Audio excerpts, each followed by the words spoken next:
Bom dia a todos, sejam bem-vindos. É muito bom a gente ver esse salão cheio. Estou contando aqui 147 pessoas. Estou bem animado, acho que hoje vai dar bem bom. Estamos ao vivo no Instagram, né? A gente sempre transmite no Instagram, depois fica lá no meu feed, no @dr de Dr. Carlos, com S, Esperandio, com SDO no final. Mas o mais legal é que depois o Felipe coloca ali, nesta câmera aqui, no YouTube, que é o canal Colaboridade 2023. Tá ficando legal o canal, hein? Nós estamos com cada vez mais vídeos lá. São palestras de temas interessantes, eu acho bem legal a gente recuperar lá, de vez em quando eu entro lá. Aliás, tenho entrado na casa dos meus pacientes e tenho colocado nas Smart TV. Entro lá, coloco, vocês já viram esse cara aí? Nossa, parece o senhor, doutor. Ah, sou eu mesmo. Aí, turma assiste lá, é bem legal. Hoje nós vamos falar um tema muito interessante, que é a ansiedade e a depressão, que muitas vezes se confundem, muitas vezes as pessoas acham que é um espectro de uma doença só. Vocês vão ver que até às vezes pode até parecer que é mesmo, e muitas vezes elas vêm se sobrepondo. A pessoa ansiosa pode ser deprimida e a pessoa deprimida pode ser ansiosa. Então nós vamos conversar sobre isso.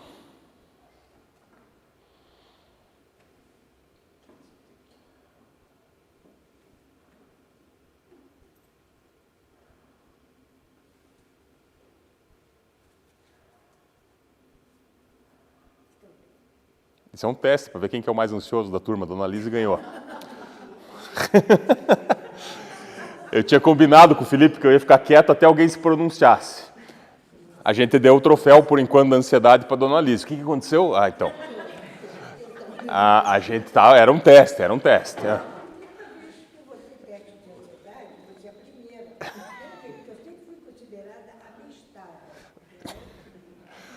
Mas é que a senhora ganhou hoje sem querer, né? Porque a senhora não sabia o que estava acontecendo. Mas tudo bem. Gente, depressão e ansiedade. Eu estava lendo sobre o tema ontem, e vocês vão ver que eu vou passar alguns números, vou passar agora já. Um pouco sobre a epidemiologia da ansiedade e da depressão. A ansiedade e a depressão são dois dos transtornos mentais mais comuns em todo o mundo. Globalmente, a depressão é a principal causa de incapacidade e contribui significativamente para uma carga global de doenças. É meio óbvio, né? Se a pessoa está deprimida e ela tem alguma outra doença, a doença vai ficar muito maior, muito mais evidente, muito mais sintomática do que aquela pessoa que não tem depressão. Vocês veem muitas vezes pessoas que são extremamente doentes, mas elas são positivas, elas vibram alto, você nem vê a doença nela. Agora, ao contrário, às vezes a doença nem é tão importante, mas a pessoa é deprimida, ela é triste, ela é encrostrada, fechada dentro dela mesma, o que acontece? A doença explode. Então, a depressão, ela realmente faz isso. De acordo com a OMS, mais de 264 milhões de pessoas do mundo sofrem de depressão. Então, você veja como são milhões e milhões de pessoas. E, por outro lado, a ansiedade é 284 milhões. O que eu estava vendo ontem, que eu estava falando para vocês, é que aqui no Brasil, adivinha, nós somos campeão de alguma coisa além do futebol. Nós somos o campeão mundial da ansiedade. Não existe nenhum país do mundo com um número tão grande de pessoas ansiosas quanto nós. 10% da nossa população é ansiosa, 1 em cada 10. Nós estamos em 147, o Marlos chegou a 148 pessoas agora. Então, mais ou menos 15 pessoas entre as 150 aqui presentes são ansiosas, nos 10%. Tá? Então, é bastante gente. O que nós podemos dizer sobre isso? Que a gente precisa melhorar a nossa relação com o mundo. Vamos tentar entender quais são as causas, vamos tentar entender como é que nós podemos fazer para não sermos uma dessas pessoas dessa estatística, certo? Quais são os fatores de risco? O que vocês acham que pode ser fator de risco para ficar ansioso? Torcer para o coxa, né? Acho que alguém falou aí, isso com certeza. Acho que essa já é mais deprimido do que ansioso, mas... Foi uma piada de atleticano. Hã? A internet. Família não estressa. Hã? Família não estressa ninguém. Hã? Dinheiro estressa? Dinheiro de pouco, dinheiro de muito, estressa as duas coisas, não estressa? Que mais? Ambiente estressa? Alguém já ficou na UTI aqui?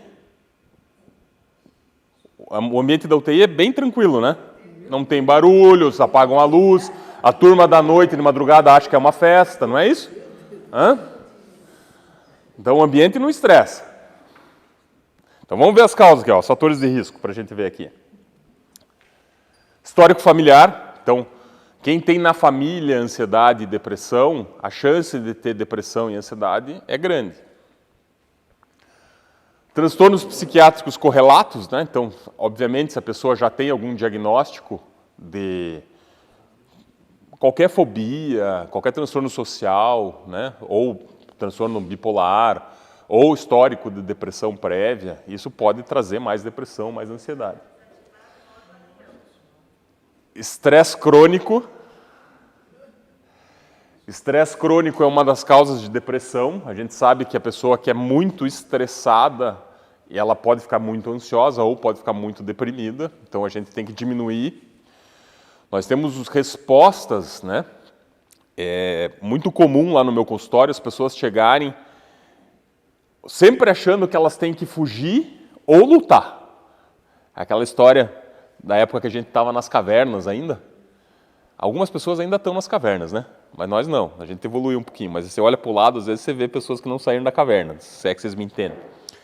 Mas na época que a gente era da caverna, a gente tinha distúrbios adrenérgicos, a gente tinha uma liberação de adrenalina, de cortisol, de hormônios que nos preparavam para a guerra, porque se a gente não brigasse, a gente morria, a gente era comido por uma fera. Então era o correr ou o lutar. E isso ficou dentro de nós até hoje, e muitas vezes a gente se depara com situações no nosso dia a dia que dá esse gatilho, que a gente chama de gatilho adrenérgico. A pessoa sempre está na defensiva. Vocês conhecem pessoas assim? Lá no meu consultório é pule de 10. Passa 10, não, até mais eu acho. Senta alguém lá que está assim. Calma, calma. Vamos tirar esse botão, vamos desapertar esse botão adrenérgico. E isso traz estresse crônico, e esse estresse crônico traz ansiedade, traz angústia e pode levar à depressão. Então, obviamente, ansiedade crônica, como a gente já falou, disfunções hormonais, pode predispor, a pessoa ela está com alguma doença metabólica, endocrinológica, isso pode levá-la a ficar se sentindo mal e isso predispõe a um transtorno mental. Dependência de álcool e de drogas ilícitas. Traumas psicológicos. Quem de vocês já viveu algum luto importante? E esse luto não repercutiu no status emocional de vocês? Então a gente tem que saber viver o luto. O luto, ele é fisiológico. Nós temos que passar pelas fases de luto. Nós vamos falar sobre isso em alguma semana para frente. É importante. Mas o luto, às vezes, ele se torna patológico. O que é o luto patológico? É quando vira uma doença, você não consegue passar aquela fase. O luto, ele tem tempo. Ele é um tempo determinado. Você passa por aquele luto e você vai para frente. A tua vida aqui continua. E você tem que seguir. Quando você não consegue fazer isso, você traz transtorno de ansiedade, e esse transtorno de ansiedade pode levar a doenças como a depressão. Outra coisa que é meio óbvia, se eu não estou respirando bem, se eu não estou com o meu coração me deixando ir para cima e para baixo, se eu tenho uma obesidade morbidíssima, né, peso 400 quilos, 350, se eu não consigo fazer as coisas, o que vai acontecer com a minha cabeça? Eu vou achar horrível estar vivo. E aí eu entro naquele buraco que eu não saio mais, depressão. Conflitos conjugais, eu não sei nem por que isso está aqui, eu tenho certeza absoluta que as pessoas não têm nenhum tipo de conflito quando se casam, né? Escolheram bem o cônjuge e aí, enfim. E mudança brusca de condições financeiras e desemprego. Estava tudo indo muito bem, foi mandado embora. Crise, né? A gente está passando no Brasil aí por altos e baixos, volta e meia tem crises em alguns setores. Começo da pandemia a gente viu muito das pessoas que eram empresárias, né? Ou que trabalhavam em cargos que eram estáveis, de repente veio a pandemia, puf, perdeu todo aquilo que tinha. Então são fatores de risco que a gente tem que saber, e é bem legal isso. Nós usamos muito isso na medicina de família, que é a minha primeira especialidade antes de eu fazer geriatria, que a gente chama isso de crises previsíveis da vida, né? Tem uma coisa que nós sabemos que pode acontecer, é a gente casar, isso pode acontecer, é previsível, uma hora, muito provavelmente você vai casar. Pode ser que você tenha filho, é previsível. E pode ser que você enviuve, pode ser que você vá depois do seu cônjuge, pode ser que o cônjuge vá antes. O divórcio pode acontecer, então são crises da vida que a gente chama de crises previsíveis. Essas crises, a gente não quer que elas aconteçam. Algumas delas acontecem naturalmente porque é a história da vida. Se aposentar, por exemplo. Mas a gente tem que se preparar para elas. E também, obviamente, existem as crises imprevisíveis. Essas não tem jeito. Essas, quando vêm, a pessoa tem que ser muito preparada, né? Tem que ser muito zen, muito calma para levar a bordoada e não se alterar. Mas isso é muito interessante porque, olhando e sabendo que o nosso ciclo de vida passa por essas crises, a gente pode se preparar de alguma forma para elas. E talvez isso possa prevenir essas doenças mentais. Afinal de contas, o que é a depressão? Então, a depressão ela é caracterizada por um período de pelo menos 2 semanas. Eu convido vocês a fazerem esse teste aí mentalmente. Daqui a pouco nós vamos colocar os critérios, vocês vão ver se vocês preenchem para a depressão. Os que preencherem, peguem o cartão ali com a Mari, marquem a consulta, nós já vamos direcionar a turma, tá? Mas vamos fazer o seguinte, nas últimas 2 semanas, uma pessoa que tem um humor deprimido ou uma perda de interesse ou prazer em quase todas as atividades. Nós temos uma ferramenta em consultório, que muitas vezes a gente faz uma primeira consulta estendida, mais de 1 hora a gente fica entrevistando os nossos pacientes, já falei isso para vocês nas minhas histórias, como que são as consultas. Mas no screening a gente já sabe se a pessoa tem ou não tem depressão, às vezes só de conversar com ela, né? Só no bom dia, anda e conta a tua história, você já sabe. Mas existem 2 perguntas que eu posso fazer e que eu convido vocês a responderem entre vocês. Se vocês fecharem essas 2 perguntas sim e sim, a gente talvez tenha que investigar um pouco mais. Daí tem uma outra escala aqui que eu vou mostrar para vocês daqui a pouco. Mas a primeira pergunta é, nas últimas 2 semanas, vocês se sentiram tristes todos os dias? Tristes, estou triste. Estou triste, estou entristecido, estou com vontade de não fazer nada, estou entristecido, me deixe. E a segunda pergunta é, você não tem mais prazer, você não sente mais vontade de fazer as coisas? Ah, fulano me chamou para sair, não quero. Não quero. Positivou essas 2 perguntas? Se você positivou essas 2 perguntas, vale a pena a gente investigar um pouco mais. Talvez você realmente esteja deprimido, talvez valha a pena a gente fazer todo o tratamento que a gente vai propor daqui para frente.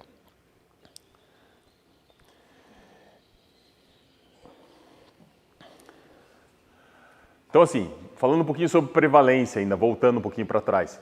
No Brasil está em torno de 15,5% da população geral. E aqui é uma dureza ficar mais velho. Assim como a pressão alta, assim como o diabetes, assim como as doenças cardiovasculares, a depressão também é uma doença que anda junto com o paciente que tem mais idade. Quanto mais velho eu sou, maior a chance de eu ter depressão. Acima de 80 anos, existem trabalhos aqui no Brasil que dizem que 50% das pessoas são deprimidas.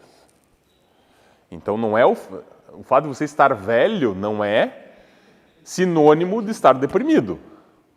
Né? Ah, depressão é normal, ela tem 90 anos, é normal ela ser deprimida. Não, de jeito nenhum. Mas existe uma maior chance de estar deprimido quando você é mais velho, por isso que o geriatra ele tem que ter muito domínio sobre isso. De acordo com a OMS, a depressão situa-se em 4º lugar entre as principais causas de ônus, né? Respondendo por 4,4% dos ônus acarretados por todas as doenças durante a vida. E ocupa o 1º lugar quando considerado o tempo vivido com incapacitação ao longo da vida, 11,9%. O que é esse tempo de vida incapacitado? Um dos maiores causas de afastamento das pessoas do trabalho é a depressão. Então, se for pegar lá quem trabalha em empresa, quem é dono de empresa, quem já viu que muitas vezes as pessoas entram com atestados de depressão e a pessoa não consegue voltar. Ela fica girando naquela depressão, naquela angústia, e ela não consegue. Eu tenho um caso em consultório recente, atual, que eu e a Adriana estamos atendendo, uma moça jovem, que o ambiente onde ela trabalha é um ambiente extremamente angustiante. Ela recebe todo tipo de assédio e pressão. E ela não consegue performar lá. E ela vem com o psiquiatra a afastando frequentemente. E aí entra o desafio, né? Será que vale a pena a gente tentar conseguir arrumar ela para levar a bordoada e ficar lá? Ou a gente tem que convencer ela a trocar de emprego? Né? Então, a gente tem que tentar direcionar nesse sentido também. Mas eu acho bastante importante essa estatística de primeiro lugar. Então, ao longo da vida, as mulheres têm 20% de chance e os homens 12% de chance de fazerem depressão. A depressão ela é diferente do episódio de depressão da depressão doença. Então, não é incomum, muitas vezes, a gente, por notícia, por alguma vivência, por algum período de... algum estresse da vida nos leva a ficar um pouco mais vibrando mais baixo, por assim dizer, mais deprimido. Mas são fases. Agora, você vibrar lá embaixo e ficar lá embaixo, aí é doença que nós precisamos intervir. Quais são as causas? Genética.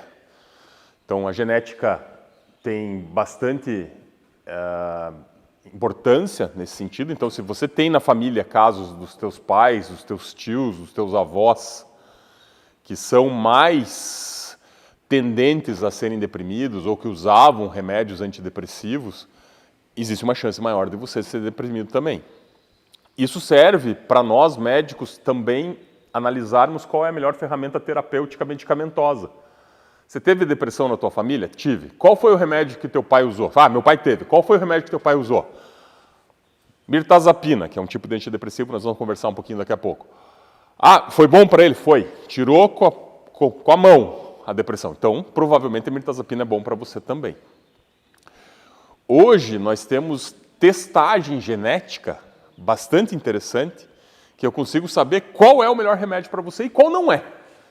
Então, assim, qual é a susceptibilidade que você tem como paciente a determinadas drogas. Então, tem muita gente que defende que esse é o futuro da medicina, futuro da farmacologia, a gente individualizar o tratamento.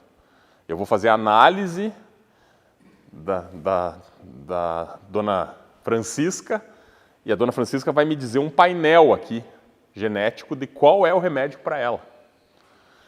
Claro que isso, num primeiro momento, vai jogar o custo lá para cima, mas nós não vamos escapar disso. Muito provavelmente a gente vai individualizar a farmácia em alguns anos. A segunda causa são as evidências de que existem algumas deficiências de substâncias em nível cerebral. A gente sempre fala isso, né, quando a gente está explicando para o paciente lá, que é a dopamina, a noradrenalina e a serotonina. Então, essas três substâncias, esses três neurotransmissores, eles estão envolvidos na regulação. As medicações antidepressivas que nós usamos, elas atuam nesses três receptores. Então, eu tento melhorar a quantidade desses receptores em nível cerebral para que a pessoa arriba, né? A gente brinca, tem que arribar, né? Então, todos nós temos uma faixa, né? um range aqui, onde a gente pode estar um pouquinho mais triste, um pouquinho mais feliz, um pouquinho mais triste, um pouquinho mais feliz, mas nós estamos normais. A partir do momento que você desce e fica aqui, é depressão. Agora, se você desce e você vai lá para cima, você desce, você vai lá para cima, aí é bipolaridade, né? Isso tudo é importante nós sabermos, porque muitas vezes a gente negligencia a bipolaridade tratando com antidepressivo. E o antidepressivo no bipolar ele é gasolina de avião. Em vez de eu arribar, eu viro um foguete. E aí começa a ter aqueles comportamentos de hipomania. Gastar muito dinheiro, não ter mais freio para nada, né? Hipersexualização, droga, bate carro, aquela coisa nada toda. Então, noradrenalina, dopamina e serotonina. A gente tem que ter esses três nomes na cabeça, a gente tem que tentar organizar isso. E eventos vitais, né? Então, aqueles eventos estressantes que podem desencadear episódios depressivos naqueles que têm uma predisposição genética, foi o que nós falamos há pouco. Olha lá, Cláudio, essa é para você que gosta de xadrez. Eu e o Cláudio temos jogado xadrez online, mas não tem jeito. De cada 10 partidas ele ganha 9, eu ganho uma. Mas eu estou insistindo. Uma hora eu ganho dele de novo. Quais são os sintomas do humor depressivo? Então vamos lá, tá? A letra pequenininha, eu vou ler com calma para vocês se identificarem aqui. Sensação de tristeza, autodesvalorização, sentimento de culpa. Acreditam que essas pessoas acreditam que perderam de forma irreversível a capacidade de sentir alegria ou prazer. Quem nunca viu aquela pessoa que diz assim, me deixa? Você vai lá tentar acolher, me deixa. Não, acabou, para mim acabou. Não quero mais. Já viram pessoas assim? Isso é depressão. E o mais interessante, quando a gente faz geriatria, que é como é muito comum, eu vejo pessoas de 90 e tantos anos assim. E a gente entra com o remédio certo, melhora o entorno, né? Já diria o filósofo, né? Que a gente tem que tratar, a pessoa não é só a pessoa e o entorno. A gente melhora o entorno, melhora a parte química e ela, com o passar do tempo, e às vezes demora um pouquinho, porque o remédio, nesses casos de depressão, o remédio não é imediato. Ele demora 3, 6 semanas para começar a dar um sinal de que as coisas estão melhores. E essa sensação de tristeza começa a melhorar, e a pessoa diz assim, doutor, estou melhor. Não estou 100%, mas estou melhor. E aí você começa a equilibrar as coisas. Tudo parece vazio, o mundo é visto sem cores, sem matizes de alegria. Muitos se mostram mais apáticos do que tristes, referindo um sentimento de falta de sentimento. Não tenho sentimento, anedônico é a palavra. Julgam-se um peso para os familiares e os amigos e invocam a morte como forma de alívio para si e para os familiares. E aí começa a surgir aquela ideia de suicídio, né? Talvez, muito provavelmente, eu seja melhor fora daqui do que aqui. E aí começa... Oi, tudo bem, Lourdes? Começa a... 149 pessoas agora, estou contando aqui. Começa a ter essa sensação de autodestruição, é melhor, começa a ter aquele pensamento, mas como é que será a vida dos meus familiares sem mim?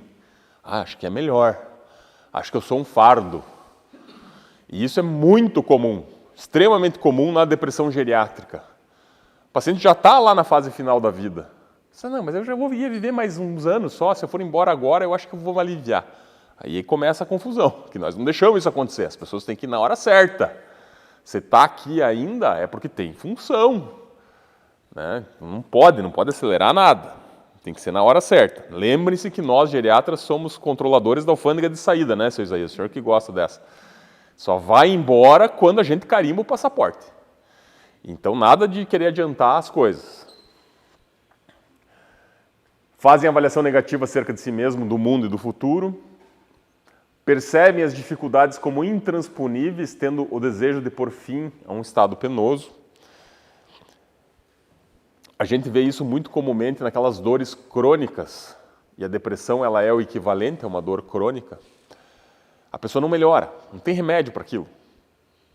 Às vezes, e aí a gente vê na Suíça, onde o suicídio assistido é permitido, as pessoas vão atrás de uma solução para o problema delas. O que vocês acham sobre isso?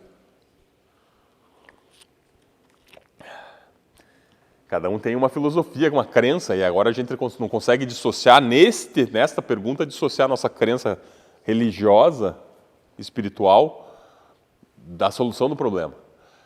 E aí? Difícil, né?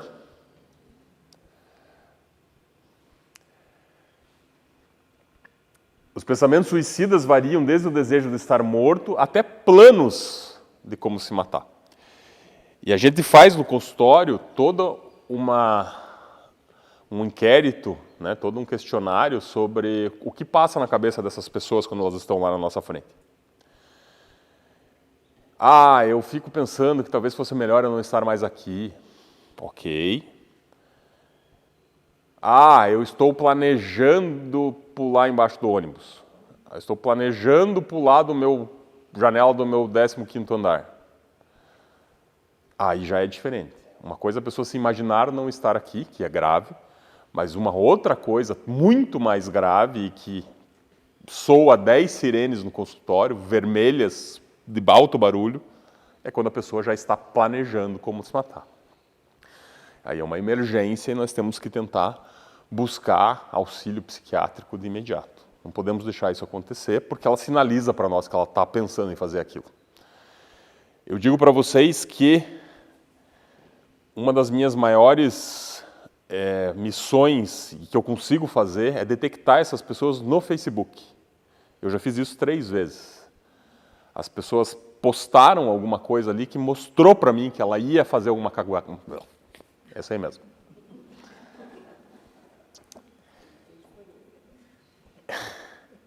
E eu puxei pro consultório.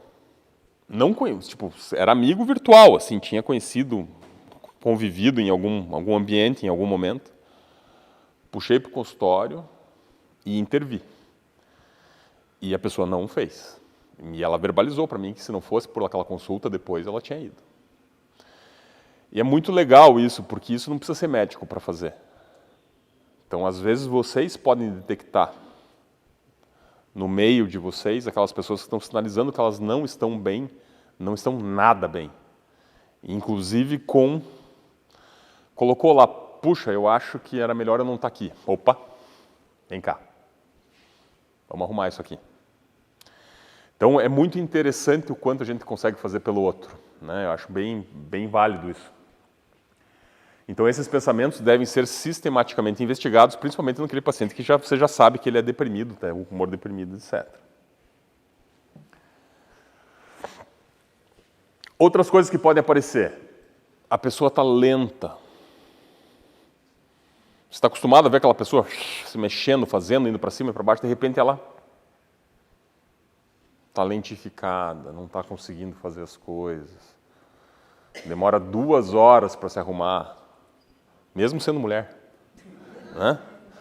Então, essas coisas todas podem nos dizer ali que tem esse cansaço, essa preguiça, pode ser um sinal de que ela está deprimida. Lentificação do pensamento, falta de concentração, falta de memória. É bem comum também, nós chamamos isso no consultório de pseudodemência. Eu falei isso para a Mari.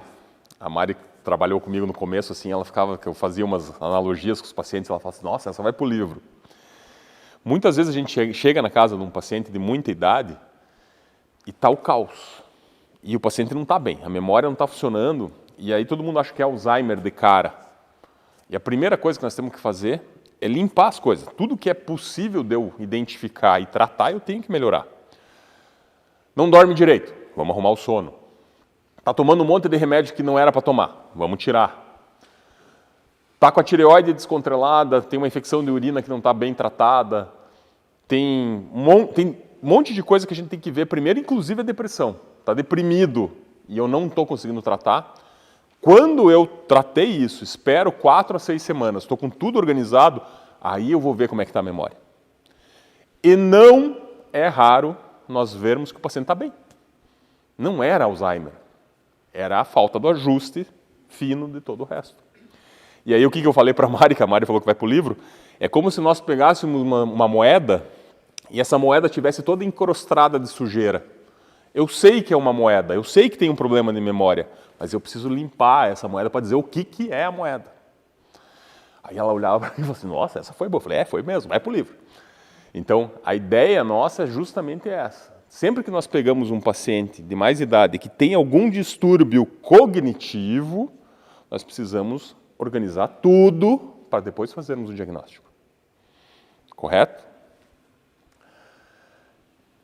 Então, a insônia e a sonolência podem ser sintomas da depressão. Apetite geralmente diminuído. Então, as pessoas emagrecem com a depressão.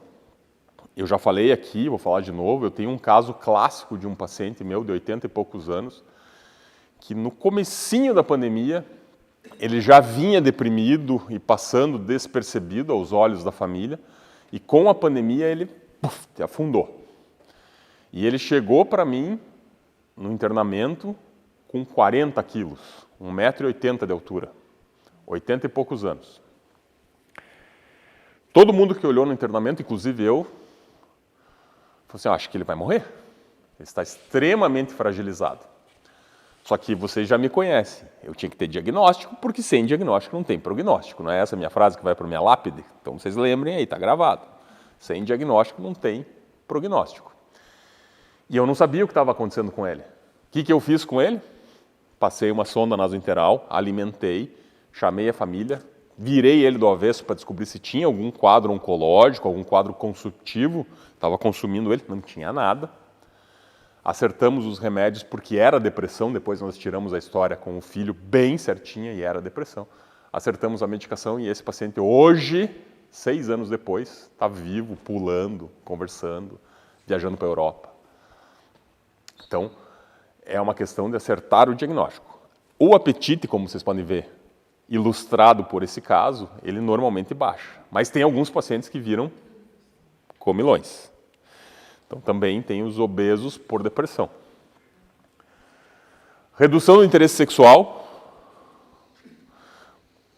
Tinha uma vida sexual ativa dentro do casamento, etc. De repente não quer mais nada. Pode ser depressão, tem que ser visto.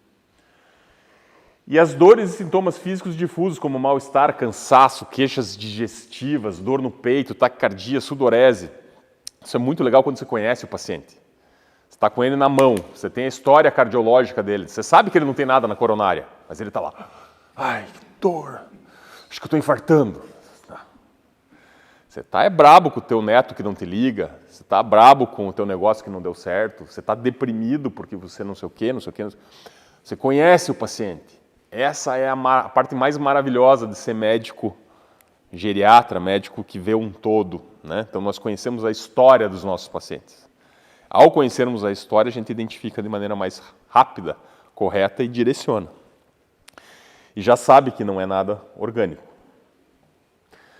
Muito bem, para aquelas pessoas que eventualmente responderam positivo aquelas 2 perguntas que eu fiz, da tristeza e da anedonia, eu sugiro que responda mentalmente, sem nenhum compromisso de se expor aqui na frente das 149 pessoas.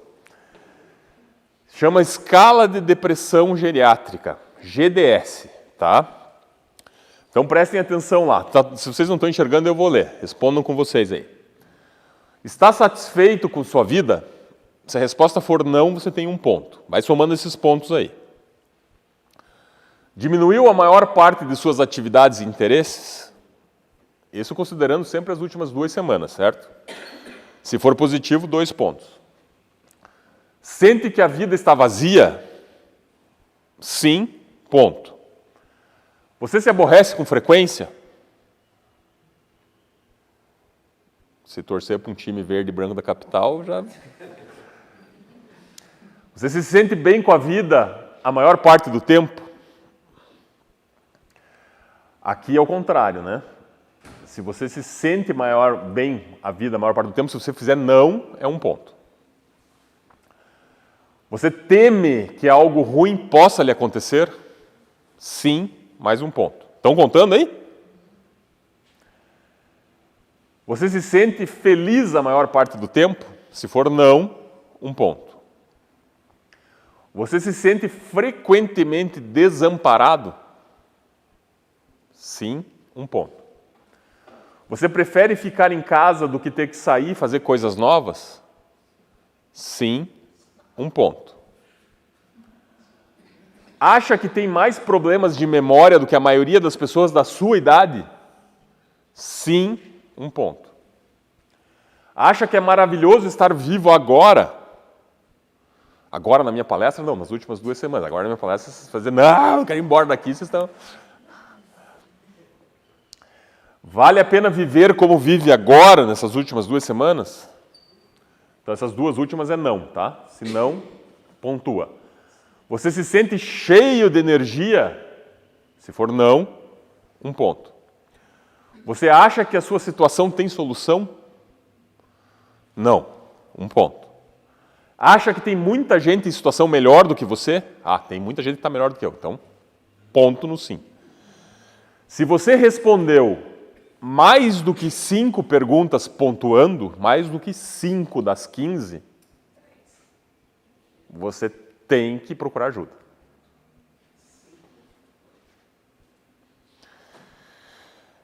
É provável que você tenha um comportamento que está atendendo a depressão.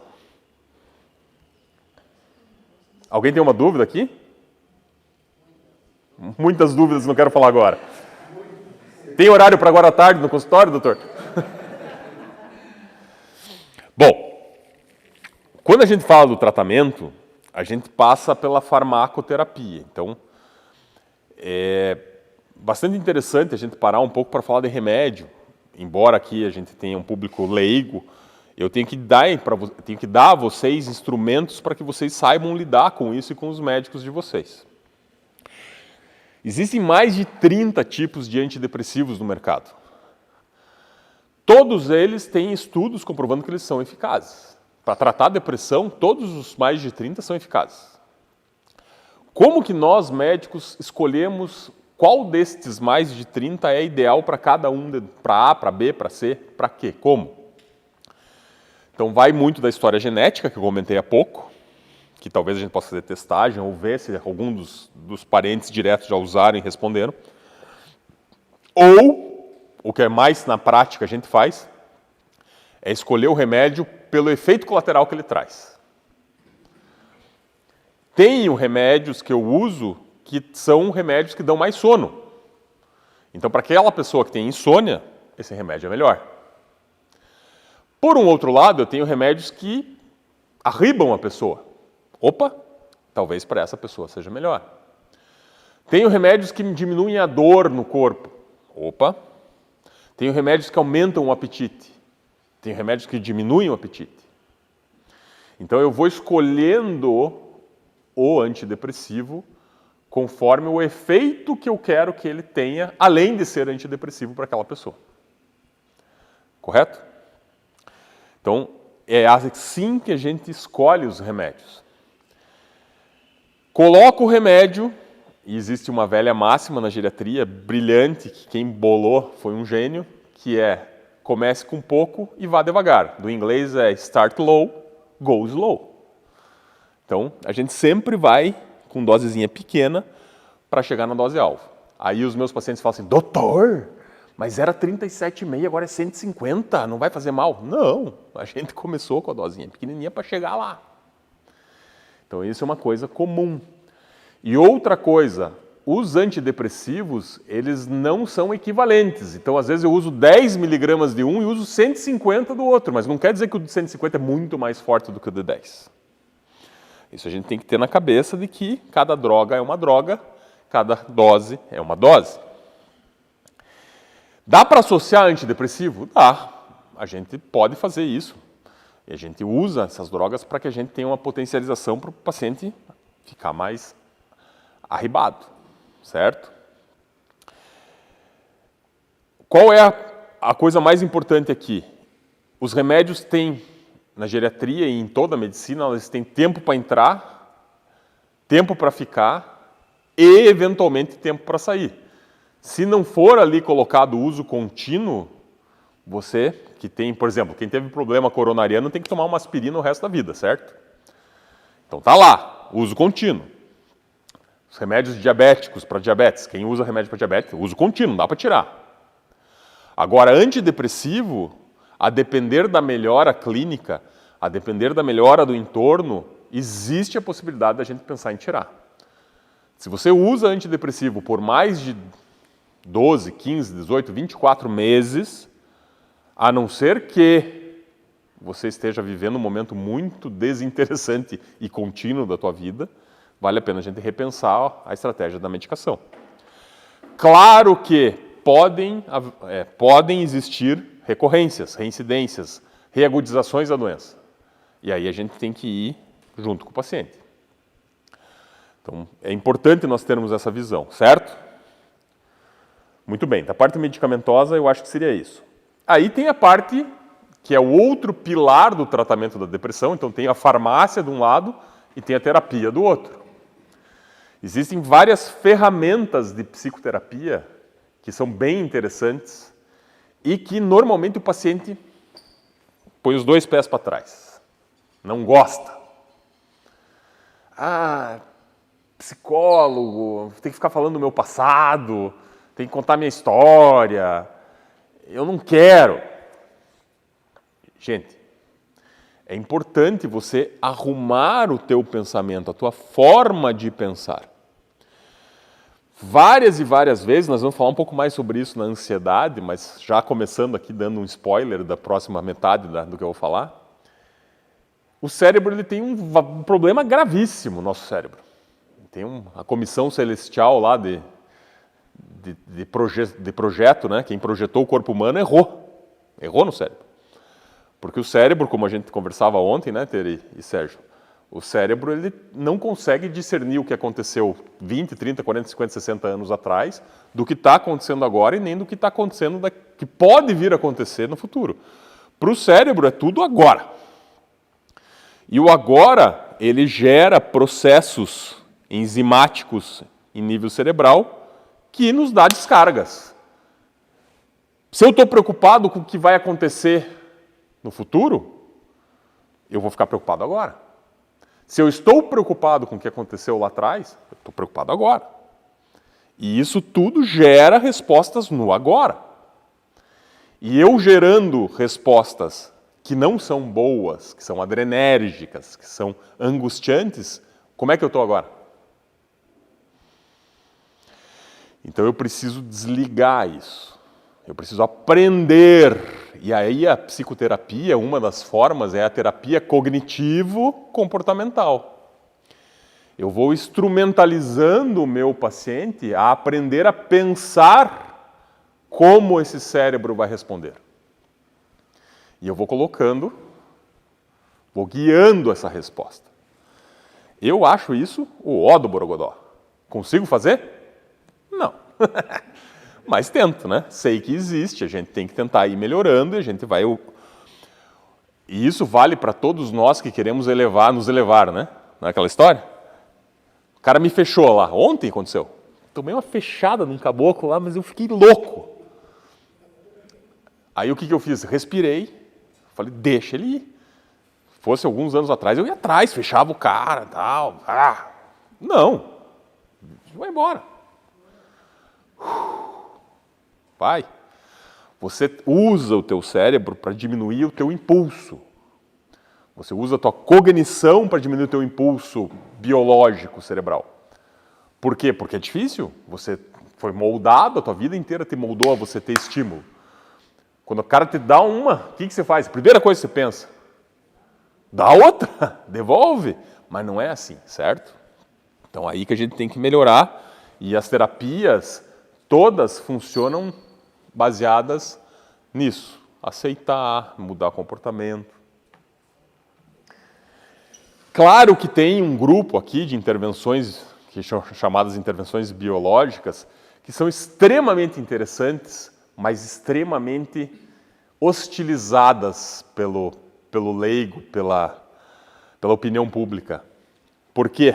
Porque se você for lembrar, na época dos hospitais psiquiátricos, que hoje eles são... E é uma discussão muito grande, né? Meus colegas psiquiatras ficam loucos que hoje eles demonizaram os hospitais psiquiátricos. Porque existem pacientes psiquiátricos que precisam de hospitalização.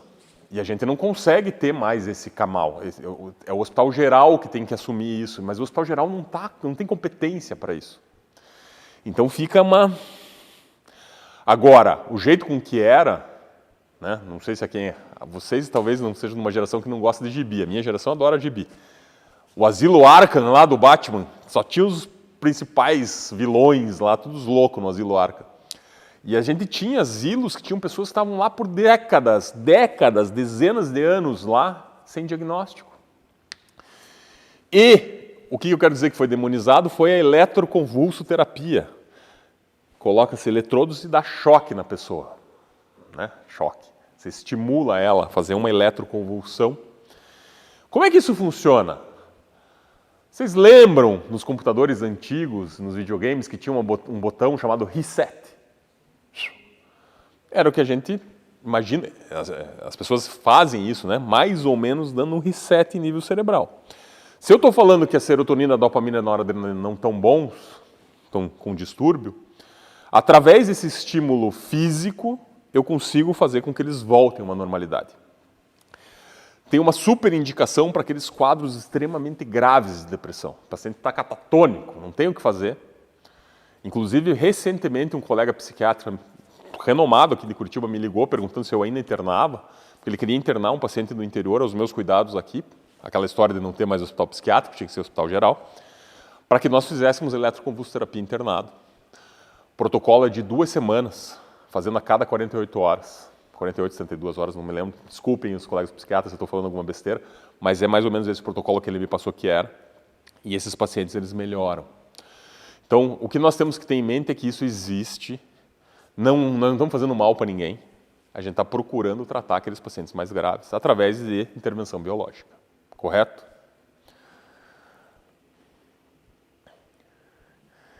E aí existem aquelas terapias complementares e alternativas, né? Acupuntura, meditação. A meditação e o que eles chamam de mindfulness. Tem aí o pessoal do Instituto Meditar Curitiba, que está aqui nos prestigiando na plateia, entre os 149 pessoas. É super interessante a gente tentar realmente buscar a meditação. Para quem ainda não faz meditação frequentemente, regularmente, existem evidências científicas muito positivas de que você melhora toda a tua saúde mental e talvez a única estratégia cientificamente comprovada que reverte a atrofia cerebral. Olha o que eu estou falando. Olha o que eu estou falando. Tem estudos científicos com ressonância magnética que comprovaram que as pessoas que meditam, não é você fechar o olho um minuto lá dizendo, pronto, meditei. Meditam, elas conseguem reverter e até hipertrofiar, melhorar a quantidade de massa encefálica. Então isso é interessante, esses estudos estão comprovados, só buscar na internet que acha. Tá? Então realmente a meditação é uma coisa importante e isso faz todo sentido, tanto para a depressão e principalmente para a ansiedade. As pessoas melhoram. Claro que aí existem várias estratégias, a gente pode inclusive combinar uma roda de conversa só sobre estratégias, porque cada um desenvolve a sua em termos de meditação. Existem as meditações guiadas, existem as meditações sozinho, existem as meditações que a oração te traz. Então você pode meditar conforme a tua possibilidade, a tua individualidade. E aí eu trouxe o que está na moda hoje, porque o SUS, o Sistema Único de Saúde do Brasil, ele tem uma divergência com a Associação Médica Brasileira de Especialistas. 150 pessoas, você foi o 150º convidado.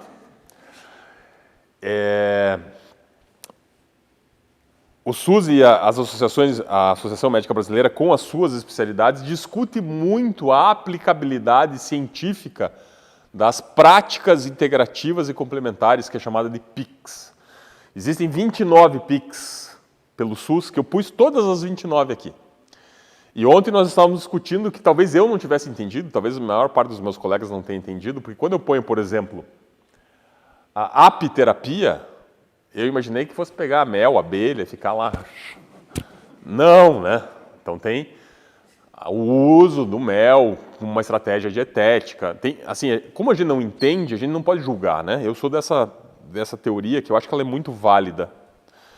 Tem coisas que fogem do meu campo de conhecimento e de atuação, mas não é por isso que eu vou ficar atacando pedra. Ou eu entendo, e aí sim eu vou dar minha opinião embasada naquilo, ou simplesmente eu fico isento. Agora, tem muita coisa aqui que a gente sabe que funciona, né? Na nossa prática, a gente vê coisas que funcionam, desde que sejam bem feitas, pessoas competentes e que a gente tenha isso até é válido para tudo, você tem que ter o acompanhamento médico tradicional junto, porque você não pode deixar passar, né? A melhor piada, né, anedótica aí, a anedota que vem, é justamente o homeopata na sala de emergência, né? Como é que você vai tratar com gotinhas uma parada cardíaca? Você não tem como, você tem que ter um médico que saiba lidar com aquilo. Agora, como é que nós vamos desfazer de uma ciência milenar? A acupuntura, como é que nós vamos desfazer da acupuntura? Então tem N coisas que talvez a gente não tenha instrumentação, o instrumentário para mensurar o poder daquilo na nossa prática.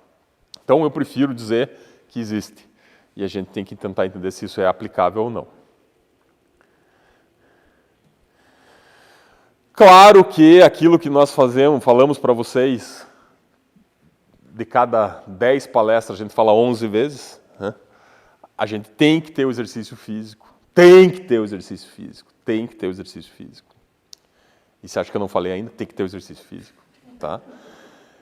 Tem que arrumar a dieta, a gente tem que ter uma dieta menos processada, a gente tem que fugir um pouco da padaria e ir um pouco mais para a frutaria. A gente tem essa tendência de comer muita farinha, a gente tem essa tendência de comer muito que vem em pacote. A gente tem que diminuir isso, tem que tentar ter uma dieta mais para a mediterrânea, mais para algumas coisas que venham baseadas no natural. A gente tem que ter um bom sono, o sono ele é fundamental. A gente teve palestra sobre o sono aqui, a Bruna veio falar, nossa fisioterapeuta que é especialíssima em sono, e nós temos hoje bons laboratórios de sono em Curitiba que fazem a polissonografia, a gente tem diagnóstico dos distúrbios do sono e tem tratamento para o sono, nós não podemos negligenciar o sono. Passamos de 6 a 8 horas por noite dormindo, os que não passam, procurem ajuda, porque tem que passar, é importante essas horas de sono para o dia. E claro, né, a tal de evitar o que nós sabemos que são possíveis de nos afundar um pouco mais. Então, drogas, obviamente, álcool em excesso, isso pode levar você para um comprometimento de depressão.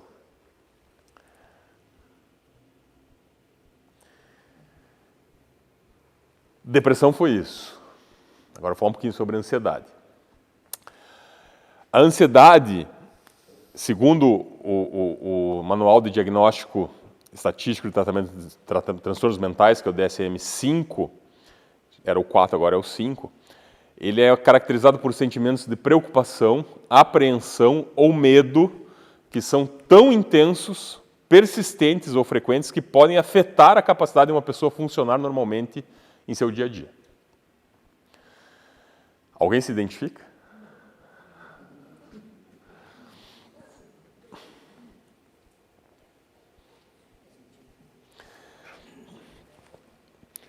Então lembra que eu falei para vocês que existem aquela pessoa que nós olhamos para ela, a gente já sabe que ela está adrenérgica, ela está adrenalizada, ela está com os pelos oriçados da nuca.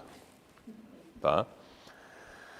Por que isso existe? Existe, claro, os sistemas neurotransmissores que estão acima.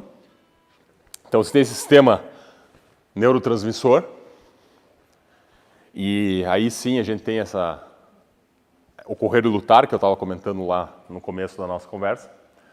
O eixo hipotálamo, hipófise adrenal, que também tem tudo a ver com os mineralocorticoides, adrenalina, etc. Sistema límbico, fatores genéticos, neuroplasticidade, inflamação e sistema imunológico. Não vou entrar nos detalhes das causas, até porque as pessoas não sabem muito bem. Imagina-se que seja isso tudo que causa a ansiedade.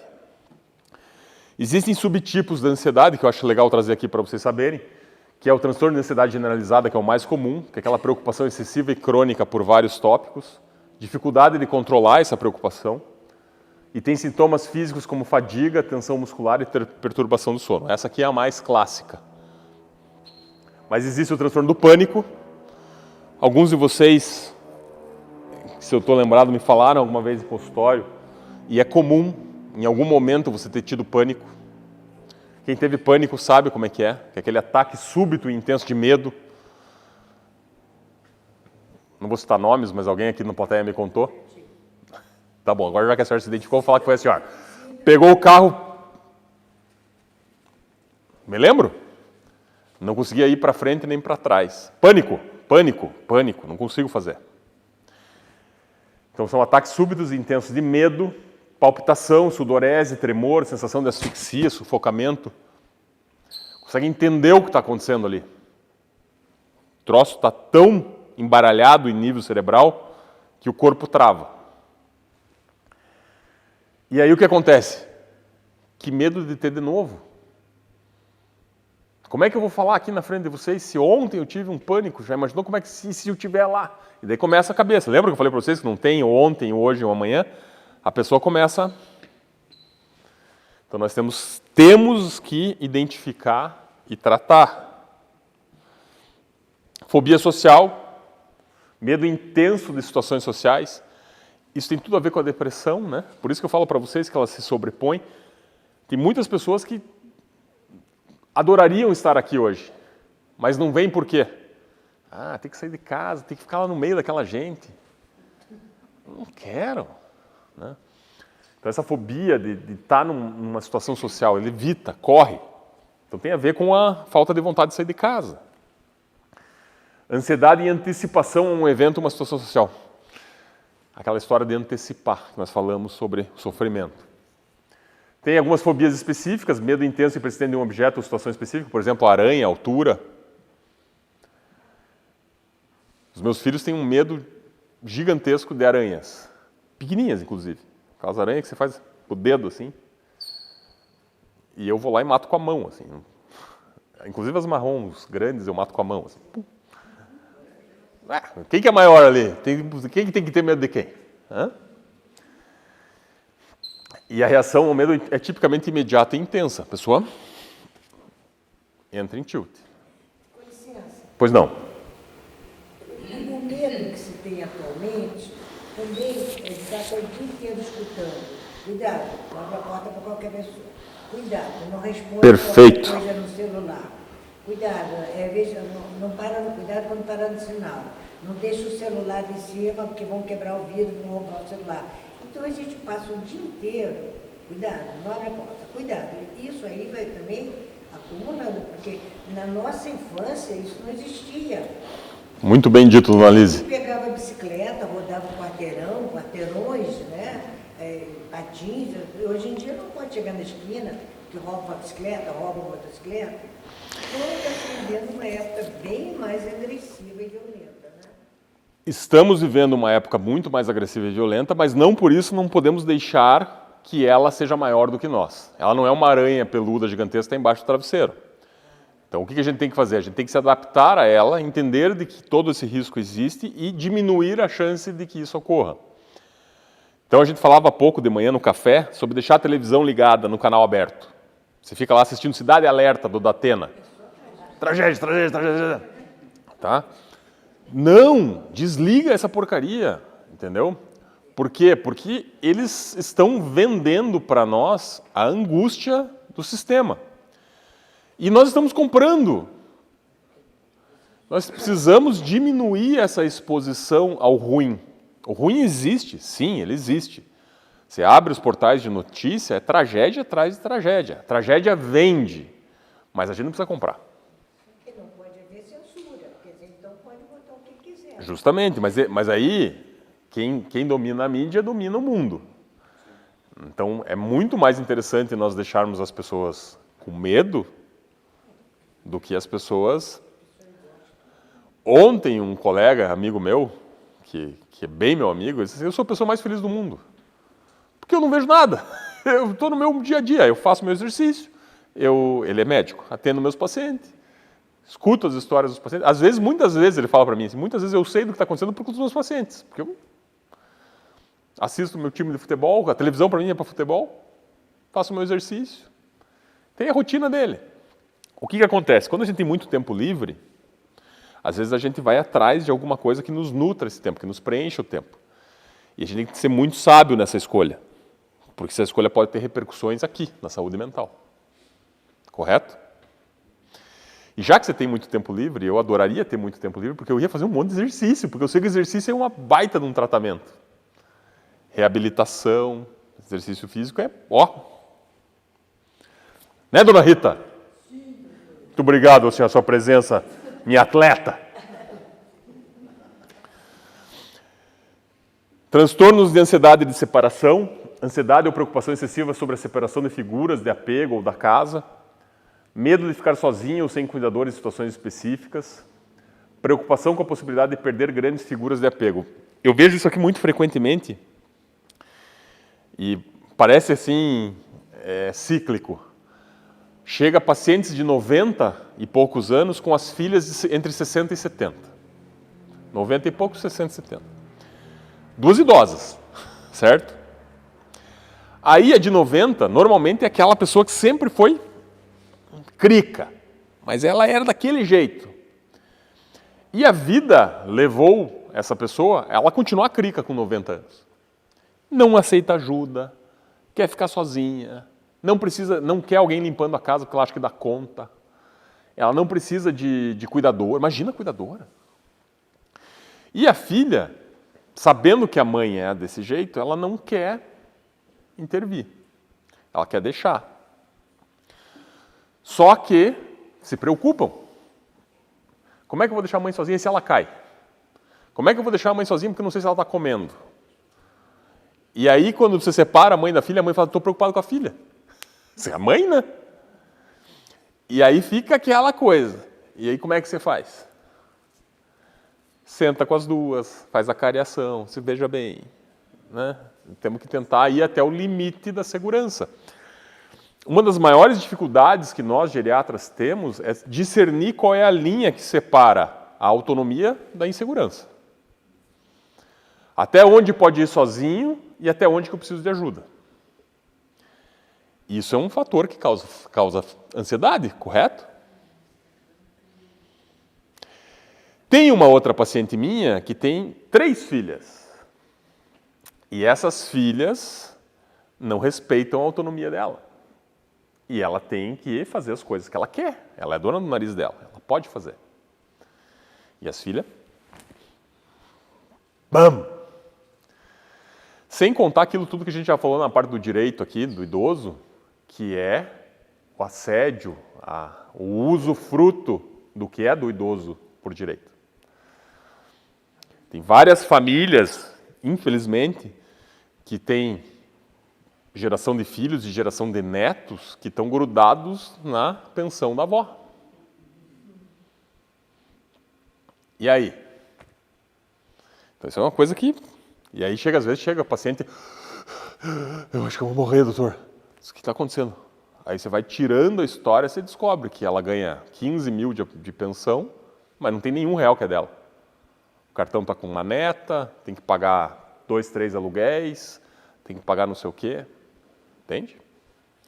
Então é... O senhor uma vez veio uma advogada que fala sobre isso, o abuso patrimonial. Exatamente, é isso que eu falei. Exatamente. Tá lá, né? Tá no YouTube a conversa dela, da doutora Fabiana Long. Bem importante isso. E tem os transtornos de ansiedade devidos a condições médicas. Não vou olhar para ninguém, mas aqui na plateia eu sei que tem umas pessoas que têm algumas doenças que podem, às vezes, estarem trazendo ansiedade. E aí existe aquela cascata iatrogênica. Às vezes a pessoa tem um problema. Eu tô com um amortecimento na perna. Eu tô achando que é alguma coisa no meu cérebro. Tô super ansioso com aquele amortecimento na perna. Eu vou lá e tomo um remédio para ansiedade. O remédio para ansiedade me derruba. Aí eu fico mais derrubado por causa que eu tô mais ansioso. E aí eu tô com amortecimento na perna, tô derrubado, daí eu acho que é mais doença da cabeça e daí vira uma cascata. Então a gente tem que tomar muito cuidado com os remédios para ansiedade. Os remédios para ansiedade, nós vamos falar daqui a pouco, eles são principalmente aqueles remédios tarja preta. Certo? Alguém nunca tomou? Quem nunca tomou um tarja preta, levante a mão. 2, 5, temos bastante até. Parabéns para vocês. Os benzodiazepínicos, que são os tarja preta, o rei do Brasil é o Rivotril, certo? Então, uma das medicações mais vendidas aí é ao lado do Viagra e do Dorflex. Né? Então, essas medicações elas são vendidas liberadas quase. Claro que tem que ter receita, mas existe uma máfia da receita, é fácil de comprar. E os benzodiazepínicos, eles têm que tomar muito cuidado. Eles são remédios extremamente interessantes para situações pontuais. Eu preciso viajar, tenho fobia de avião. Eu uso um remédio, vou tranquilo. Eu vou fazer um exame de ressonância, não tenho fobia de entrar naquela máquina, eu sou claustrofóbico. Eu uso uma medicação, vou tranquilo. Então essas coisas todas a gente precisa entender. Eu estou passando por uma angústia, uma ansiedade muito grande em relação a algum problema. Eu entro com esse remédio, ele ajuda a baixar a poeira. O que não dá, infelizmente, é as pessoas usarem isso continuamente. O uso contínuo de remédios ansiolíticos, benzodiazepínicos, acarreta em repercussões clínicas a longo prazo, inclusive perda de memória.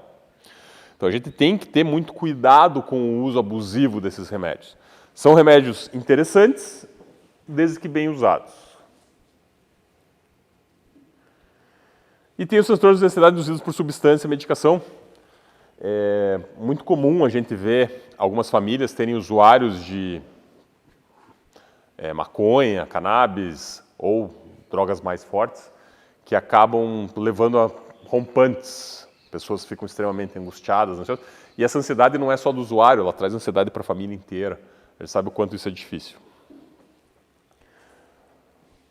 Vamos ver se estão ansiosos? Então vamos lá.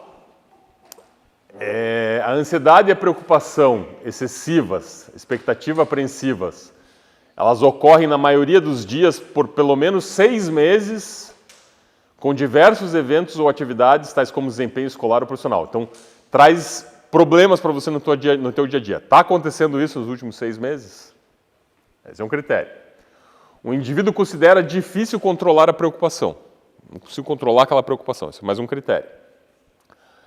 A ansiedade e a preocupação estão associadas com 3 ou mais dos seguintes 6 sintomas: inquietação ou sensação de estar com os nervos à flor da pele, fadigabilidade, dificuldade em se concentrar ou sensações de branco na memória, irritabilidade, tensão muscular, perturbação do sono. Se você tiver pelo menos 3 desses 6, é esse critério. A ansiedade e a preocupação estão associadas, já falei. A ansiedade e a preocupação, os sintomas físicos causam sofrimento clinicamente significativo ou prejuízo do funcionamento social, profissional ou em outras áreas importantes da vida do indivíduo. E a perturbação não se deve aos efeitos fisiológicos de substância, não é por droga, não é por outra doença, nem como o hipertireoidismo. Tem esses critérios, parabéns, você tem transtorno de ansiedade generalizada. Fechou para alguém? Não? Sim? Talvez? Depois falamos? Hã? Olha só que interessante, por isso que muitas vezes a gente tem, dentro daquele espectro da doença, quando a gente põe depressão e ansiedade, muitas vezes a gente coloca num espectro só. Eu vou dizer para vocês que não é bem a mesma coisa. Mas uma das coisas em comum é o tratamento. A gente acaba usando remédios antidepressivos para tentar melhorar lá a noradrenalina, a serotonina e a dopamina, para que a gente consiga diminuir essa pessoa, ter esse grau de ansiedade dessa pessoa. Então, fluoxetina, paroxetina, sertralina são os remédios específicos de uma classe chamada inibidores seletivos da recaptação da serotonina, que fazem com que os níveis de serotonina fiquem maiores e esse controle da serotonina melhora os sintomas de ansiedade. Então, muitas vezes a pessoa, mas eu nem sou deprimida, eu não tenho tristeza, eu não tenho anedonia, mas eu estou usando uma sertralina para ansiedade, porque eu sou muito ansioso, certo? Então, essa medicação é uma medicação que a gente pode usar aqui. Claro, como eu falei para vocês, os benzodiazepínicos que podem levar à dependência, por isso é interessante que a gente use com muita parcimônia. A buspirona, alguém sabe o nome comercial da buspirona? Chama Ancitec. Alguém já ouviu falar desse remédio? É um bom remédio ansiolítico. Pode ser utilizado para desordens de ansiedade generalizada. E, às vezes, a pessoa está muito adrenérgica e aí eu entro com um remédio que diminui a adrenalina, que é um beta-bloqueador, e ela fica menos angustiada. Sua menos, treme menos, tem menos palpitação. Então, às vezes, a gente usa propranolol. Conhecem esse remédio? Qual é o tratamento não medicamentoso? Psicoterapia. De novo, aquela história de nós tentarmos convencer o nosso cognitivo que ele é possível de melhorar o nosso comportamento. É possível. Vocês não acreditam em mim? É possível. É possível. Terapia cognitivo-comportamental, falei para vocês, estou falando. E essa eu acho a melhor de todas, né? Você pega lá uma caixa de vidro desse tamanho, enfia teu braço lá dentro, cheio de aranha. As aranhas que não são peçonhentas, aquelas aranhas peluda desse tamanho assim em cima do teu braço. Vamos fazer isso semana que vem? Hã?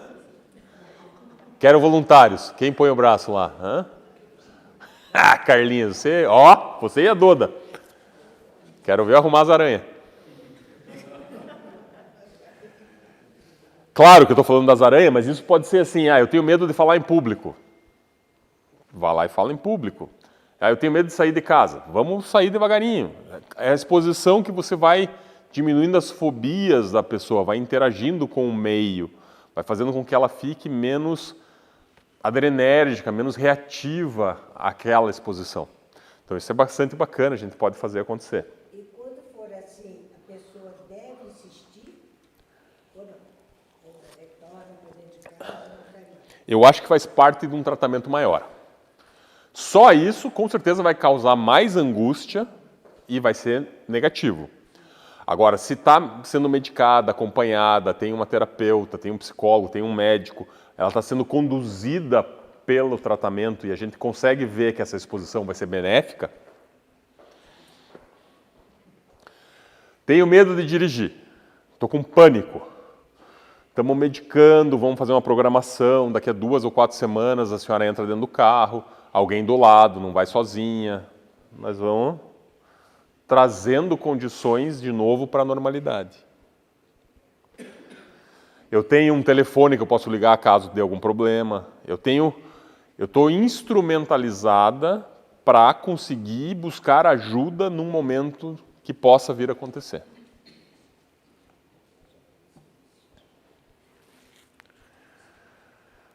De novo, meditação e mindfulness, técnicas de relaxamento. Aí tem a hipnoterapia, que a gente não tinha falado até agora. Eu acho isso mais um ó do Borogodó. Você lá, e a pessoa, né? Como eu não domino, como eu não sei a estratégia, a técnica, para mim é meio... Mas funciona, né? Tem até hipnólogo criminal que faz... Então tem coisas aí que são interessantíssimas. E a acupuntura. A acupuntura também, né? Dentro daqueles canais de acupuntura, você desliga, tá? E você consegue fazer com que a pessoa melhore. A acupuntura, para várias situações, ela é indicada. Então, basicamente, mudar o estilo de vida, tentar entender que existem situações que você está se expondo que te levam a ficar ansioso, que você não precisa estar. O exercício, de novo, né? Acho que eu não tinha falado até agora, né? Exercício, né? Eu gosto de falar. O exercício físico, ele faz você liberar uma substância chamada endorfina. A endorfina, ela tem um poder, ela é meio coringa, assim, ele joga em todas aquelas substâncias, aqueles mediadores químicos que nós falamos há pouco. E ela melhora você. Você fica menos ansioso depois do exercício. Muito legal. Evitar a cafeína e álcool. Se você é uma pessoa ansiosa, quanto mais cafeína você colocar, mais ansioso você vai ficar. Então é interessante a gente pensar nisso. Nem vou falar do parar de fumar, porque não tem ninguém que fuma aqui. Então está bem tranquilo isso. Porque a gente sabe que a nicotina é uma droga ultrapassada, né? As pessoas usam outra coisa hoje. Usam o amor. Uma droga maior, melhor, mais fácil, universal. Mas o cara que fuma não fuma para poder se acalmar? Faca de 2 gumes. Existem várias publicações bem famosas que falam que o maço de cigarro é um antidepressivo em forma inalatória, um ansiolítico em forma inalatória que você compra na banquinha. E tem comprovação realmente que todas aquelas substâncias que tem no cigarro fazem a pessoa ficar mais calma, com certeza. Só que, ao mesmo tempo, quando você tira o estímulo, o que acontece? Eu preciso de mais. Então, aquelas microabstinências da droga, porque ela é metabolizada rapidamente, elas trazem o quê? Ansiedade. Então, a dependência.